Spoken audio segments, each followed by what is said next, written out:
Satchmo's master plan. Today, after school, Satchmo Jenkins worked out a master plan to save his life. A plan he wished he'd come up with a long time ago. It started back when Satchmo was bit. He was 7 years old, and the Rottweiler was 32 years old, which was old enough for him to know better, Satchmo had thought. The dog had taken a chunk out of the back of Satchmo's leg, left teeth marks that scarred in the shape of a sad face.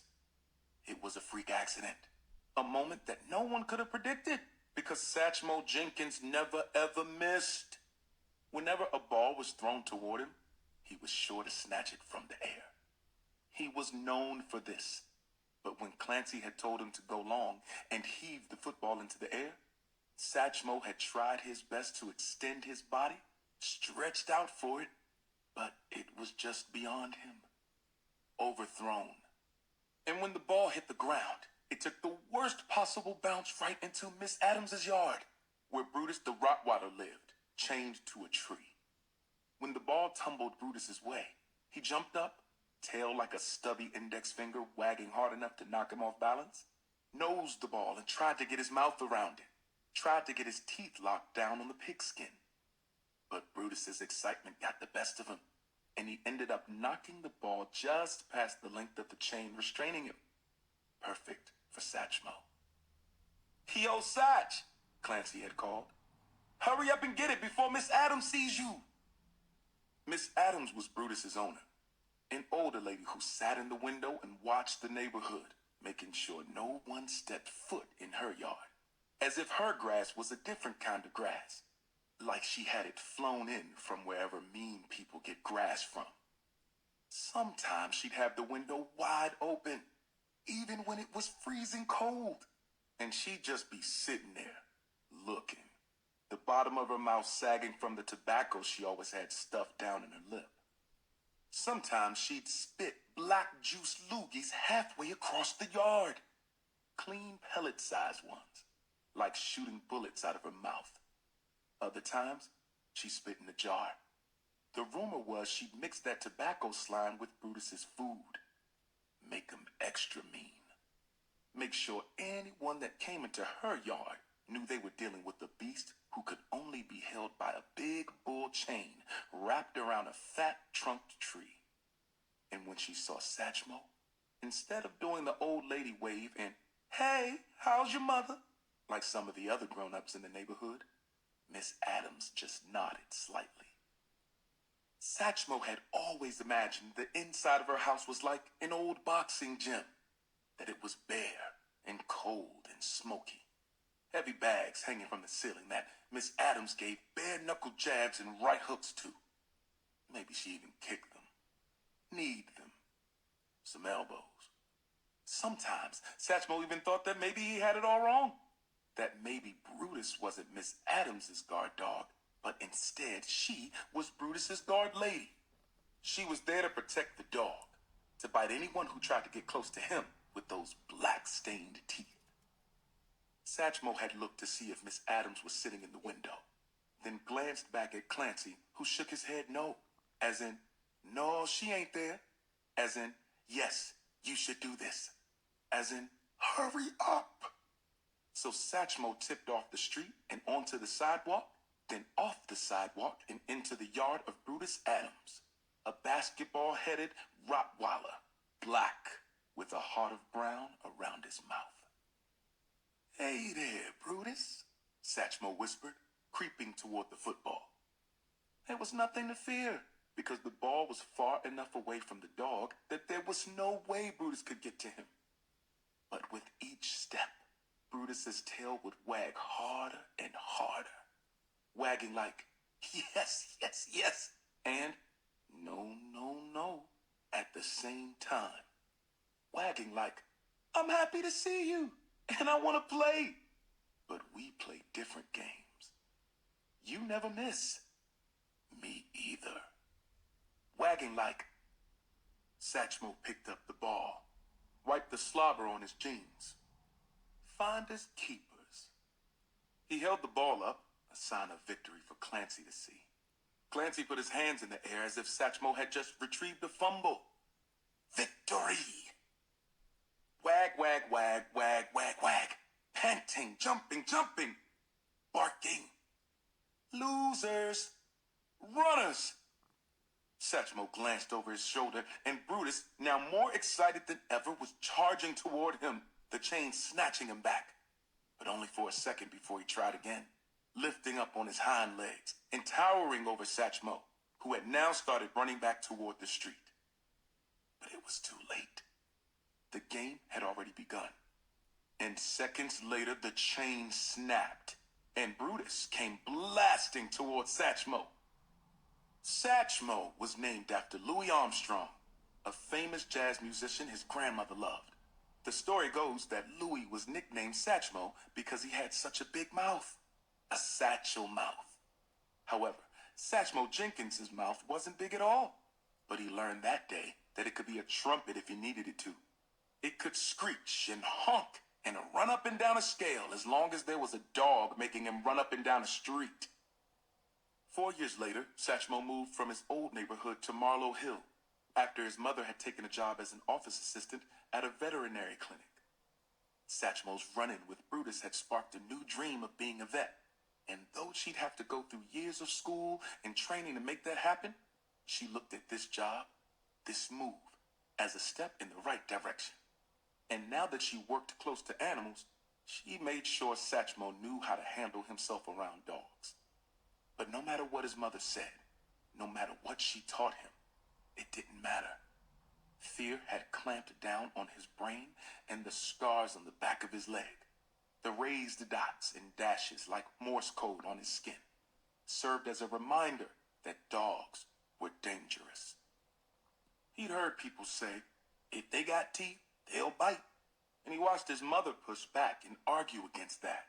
And on the flip side, he'd seen all the commercials of sad pups locked behind cages, sick and shivering, and the voice of some celebrity trying to convince people to adopt one. And he'd say, sometimes out loud, maybe they're in there for a reason. His mother didn't like that either. Your bite was a misunderstanding, Satch, she'd say. He wanted to play, but you got tense. So then he got tense because your tension made it clear to him that you weren't playing. Why would I want to play when he was barking and growling? His play looked like bite. But small dogs didn't bother him. As long as they were no bigger than a football, he could deal. Anything bigger caused his back to tighten, made his heart bark. Thankfully, since living in Marlow Hill, his walks home had been dogless. Until yesterday. Yesterday, he was walking down Nestle Street when he passed Mr. Jerry's house and saw something out of the corner of his eye. Something big and furry. It darted across the patch of grass Mr. Jerry had along the side of his house, blocked off by a chain-link fence. Satchmo's stomach dropped to his feet. His throat twisted like twines making rope. He turned his head to see what he knew he'd already seen, to make sure that his first thought and peripheral vision hadn't lied. Mr. Jerry had gotten a dog. Mr. Jerry's wife had passed away a few months ago. A week later, Satchmo stood with his mother at Mr. Jerry's front door, a houseplant in his hand. His mother was holding a pound cake she'd made him as a way to say, sorry for your loss. And Satchmo wished the pound cake was enough and that his mother didn't have to keep talking and suggest Mr. Jerry get a dog. Adopt one from a shelter. Pound cake. Not a dog from the pound, Satchmo thought. Lose a life, save another, his mother said to Mr. Jerry sweetly. To take mine, Satchmo had thought. Mr. Jerry said, no. Said he wasn't ready. Guess he was ready now. And not for a small one. Not for a furry football, but for a big, husky thing that looked like it was mixed. Some German Shepherd. Some Labrador. Some Rottweiler. Some monster that Satchmo wasn't sure was there or not, but decided it was so. That was all he needed to see to start devising plans. Escape routes. Today, after school, Satchmo Jenkins left his last class of the day, math, and headed to his locker in a haze. He opened it, swapped out books, and stuck his head in his locker for a moment to take a few deep breaths to get himself together. This walk home was going to be a big one that he hoped wouldn't result in him adding a smiley face scar on his other leg. "Satch, catch!" John Watson called out, tossing a textbook at Satchmo, who looked up at just the right time to not be hit in the face. He blocked the book with his hands, then tried to grab a hold, tried to catch it, fumbling it before it hit the floor. "You left it in Mrs. Stevens' class," John said. He pulled a few random sandwich bags from his pocket, folded them awkwardly, then stuffed them back down. "Oh, good looks," Satchmo said, trying to snap himself out of it, or at least pretend he was never snapped into it. "Lifesaver." "No problem," John said, before hustling off. Satchmo picked the book up, tossed it in the air, caught it. A small piece of paper slid out from between the pages, an invitation to Cynthia Sowers' comedy show. But Satchmo was in no mood for laughing. He tossed the book in the air again, caught it again, before putting it in his bag and closing the locker door. Snap.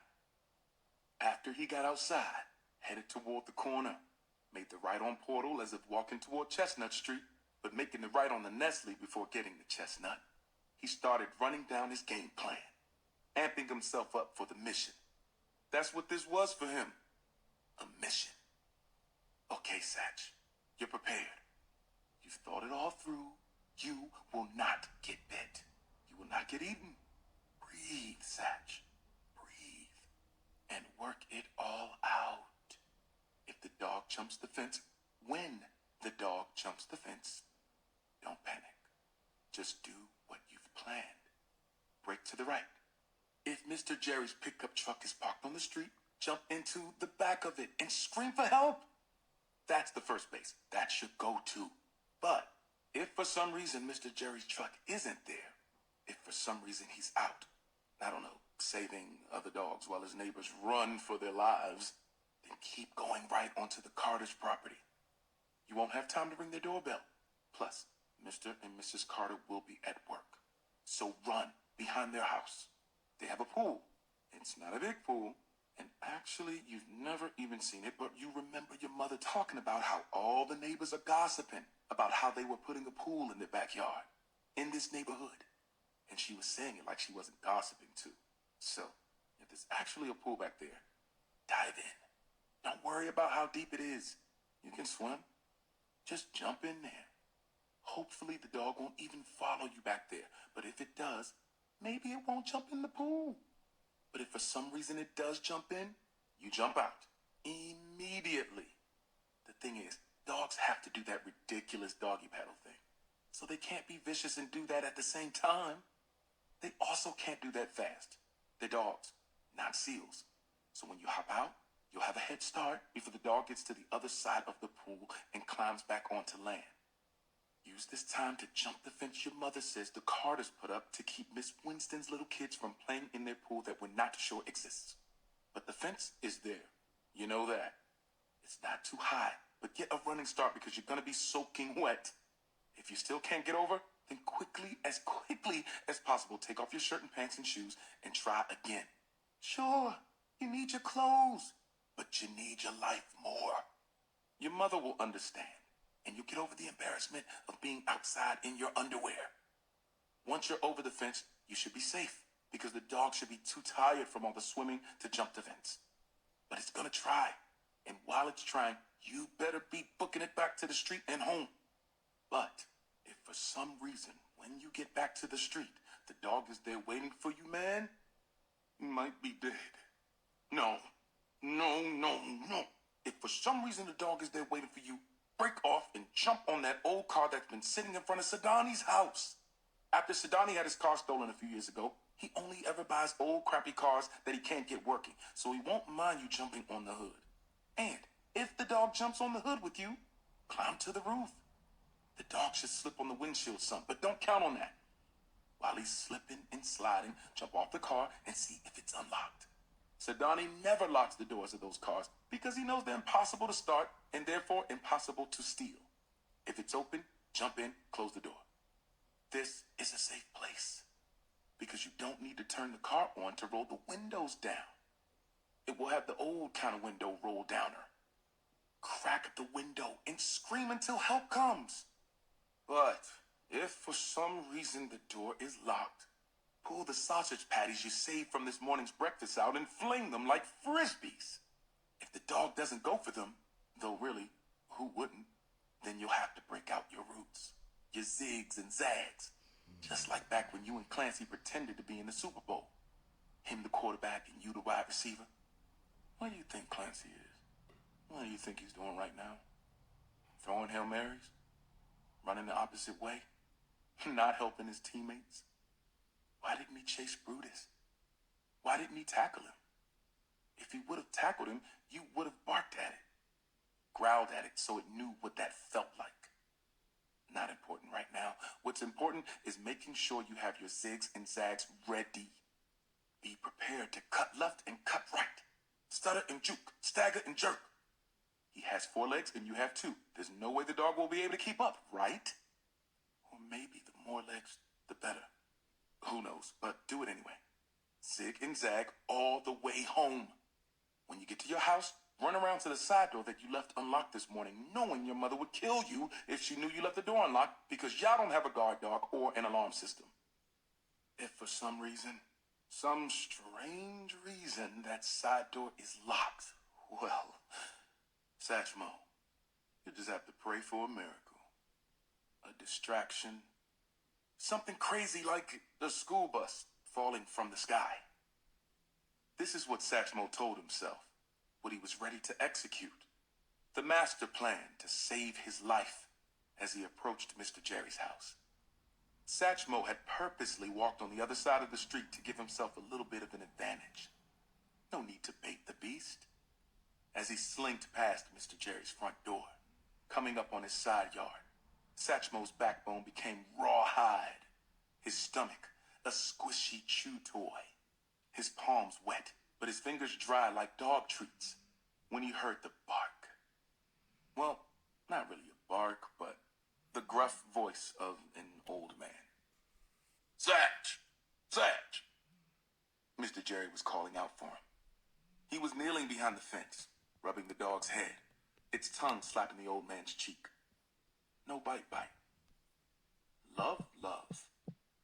Satch, come here, Mr. Jerry said, his face a touchdown dance all its own. I want to introduce you to my friend.